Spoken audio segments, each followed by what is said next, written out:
Salam sejahtera tuan-tuan dan puan-puan yang dihormati dan dikasihi sekalian. Langkah pendigitalan JPJ oleh Lok kurang cermat, kata Wee. Bekas Menteri Pengangkutan Wee Ka Siong menyifatkan langkah penggantinya Anthony Lok untuk mendigitalkan maklumat lesen memandu dan cukai jalan melalui aplikasi mudah ahli MyJPJ sebagai melulu. Presiden MCA memberi amaran ia menimbulkan risiko kebocoran data kerana maklumat peribadi boleh diperoleh dengan memasukkan nombor kad pengenalan seseorang. Saya boleh tunjukkan kepada semua bagaimana kebocoran data boleh berlaku. Jika itu berlaku, 33 juta boleh dikesan mana-mana individu. Kedua yang lebih penting ialah 16 juta lesen memandu butiran itu ada. Saya rasa ini kurang cermat, katanya ketika membahaskan titah diraja di Dewan Rakyat hari ini. Wee berkata dia telah menolak cadangan itu semasa menjadi Menteri Pengangkutan kerana risiko terbabit. Saya boleh tunjukkan kepada semua bahawa banyak nombor kad pengenalan boleh dikesan dengan mudah. Sebaik saja anda menyemak daftar pemilih, anda boleh mendapatkan nombor semua orang di sana. Jika itu boleh diakses dengan mudah, saya fikir ini memerlukan tindakan segera daripada kerajaan, katanya. Dia juga menyeru kerajaan untuk melihat perspektif lebih luas mengenai pendigitalan data dan maklumat bagi memastikan bahawa sebarang inisiatif mesti mematuhi Akta Perlindungan Data Peribadi. Pada 10 Februari lalu, Lok mengumumkan rakyat Malaysia tidak lagi perlu mempamerkan cukai jalan kenderaan bermotor mereka pada kenderaan sebagai sebahagian daripada usaha mendigitalan JPJ.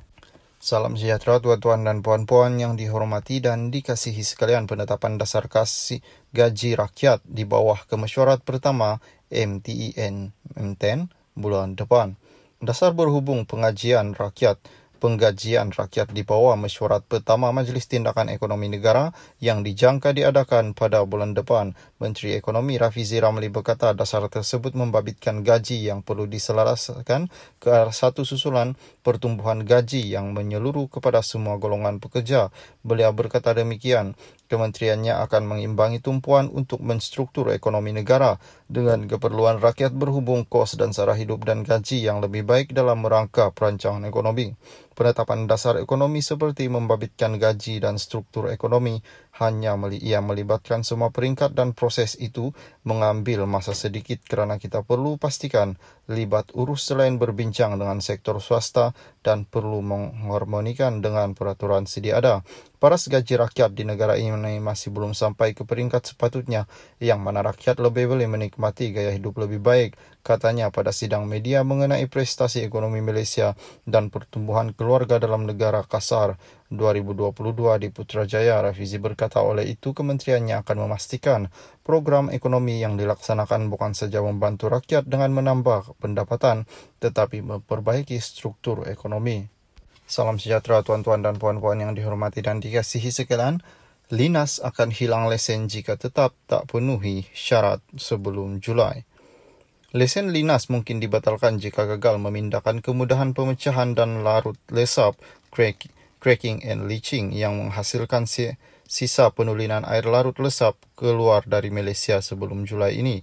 Menteri Sains, Teknologi dan Inovasi Chang Lee Kang mengesahkan perkara itu ketika ditanya pemberita.